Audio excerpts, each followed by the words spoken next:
وزعماء الأصنام الحمد لله اهتدوا وجاءوا بالأصنام لتحرق، كل حمل صنمه وجاء به.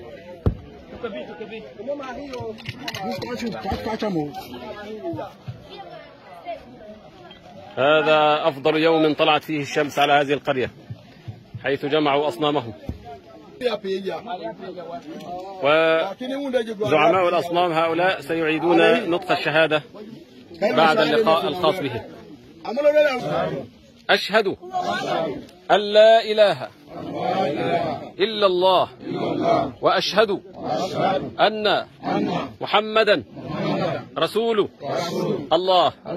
أشهد أن لا إله إلا الله وأشهد أن محمدا رسول الله. هيا اجعلهم يحرقون هذه الشياطين. الله أكبر، الله أكبر. قل جاء الحق وزهق الباطل إن الباطل كان زهوقا.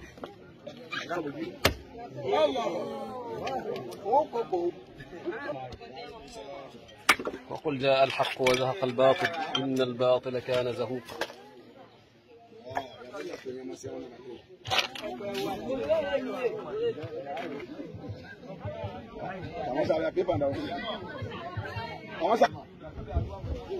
الله أكبر.